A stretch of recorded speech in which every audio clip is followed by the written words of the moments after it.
આપણે લાલ મરચાંની ચટણી બનાવીશું. કોલ્હાપુરી લાલ મરચાંની ચટણી. માત્ર 10 મિનિટમાં જ તૈયાર થઈ જાય એવી લાલ મરચાંની ચટણી.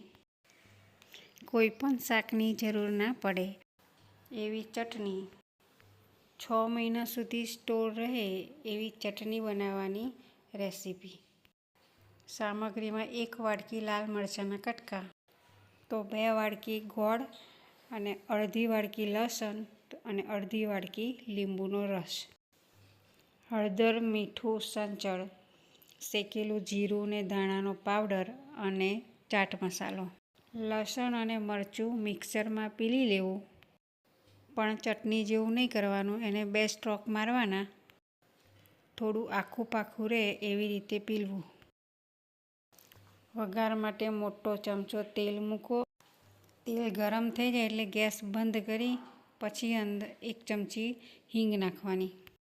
આપણે 2 ચમચી શેકેલું જીરું, 1 ચમચી ધાણા શેકીને એનો પાવડર બનાવ્યો તો એ નાખવાનો, જેથી કાચો ના રહે, અને એને સહેજ શેકી લેવાનો. 1 જ મિનિટ શેકાય એટલે એમાં મરચું અને લસણની પેસ્ટ નાખી દેવાની, જે આપણે અધકચરી પીલેલી છે. હજુ ગેસ બંધ છે, કારણ કે ધાણા જીરું બળી જાય, એટલે ગેસ બંધ રાખવાનો. અને હવે બધું પ્રોપર મિક્સ કરી દો. સ્લો ગેસ ચાલુ કરી ધીમા તાપે હલાવતા રહેવાનું છે અને એને શેકાવા દેવાનું છે. મરચું અને લસણ પકવા દેવાનું છે. આ કોલ્હાપુરી લાલ મરચાંમાં પાણી હોય એટલે પાણી છૂટશે અને એની જાતે બફાશે. અને એને ધીમે રહીને લસણ દબાવી જોવાનું કે પાકી ગયું છે કે નહીં. કાચું રહેશે તો બગડી જશે.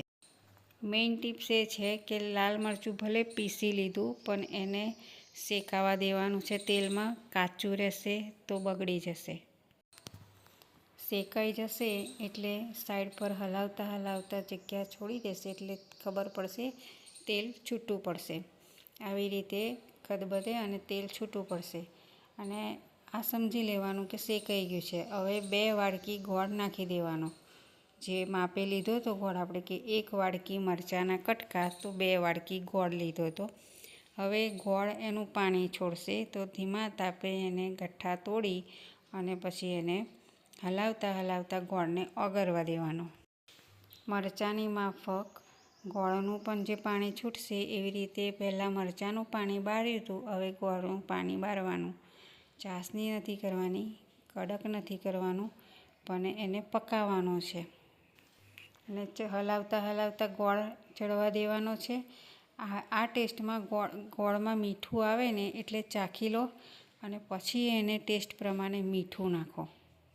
પહેલાં ઓછું મીઠું નાખવાનું, કારણ કે ચપટી સંચળ આવશે અને ચપટી ચાટ મસાલો બી નાખવાનો, એટલે મીઠું ઓછું નાખીને ટેસ્ટ કરવાનો. પછી સંચળ અને ચપટી ચાટ મસાલો નાખીને ફરી ટેસ્ટ કરો. એટલે આ દરમિયાન આપણો મીઠાનો ને ચાટ મસાલાનો ટેસ્ટ થઈ જવો જોઈએ. હવે આપણે નાખ્યું છે ગોળ, તો ગોળ એને ઉકળવા દેવાનો છે. આ ચટણી 2 in 1 ટેસ્ટ આવશે. લસણ મરચાંની ચટણીનો ટેસ્ટ આવશે અને ગોળ કેરીની ચટણીનો ટેસ્ટ આવશે. કોલ્હાપુરી મરચું ને લસણનો ચટપટો ટેસ્ટ આવશે. તો આ ચટણી પરોઠા સાથે, ખીચડી સાથે, સાંજે કંઈ શાક ના હોય તો એની સાથે ગમે તે રીતે લઈને બેસી જવાય, રોટલા સાથે.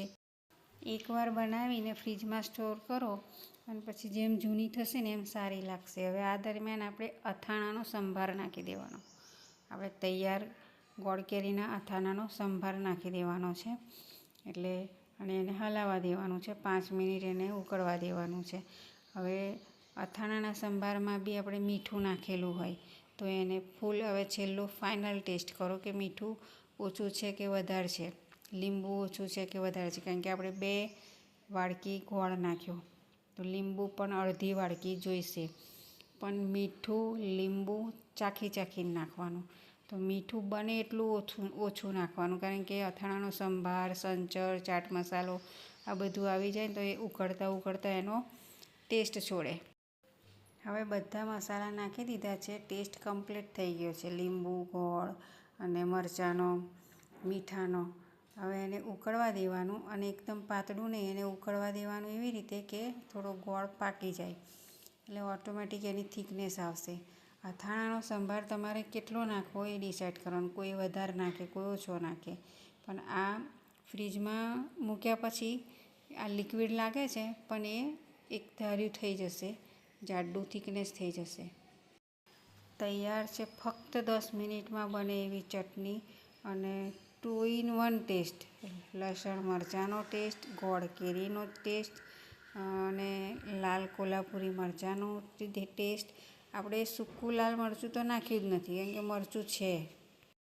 ફરસાણ સાથે ખવાતી ચટણી સુરતમાં ફેમસ છે, ગુજરાત વડોદરામાં ફેમસ છે. આ ચટણીને આપણે અથાણાનું નામ બી આપી શકીએ. તૈયાર છે red chilli chutney recipe. Thank you for watching.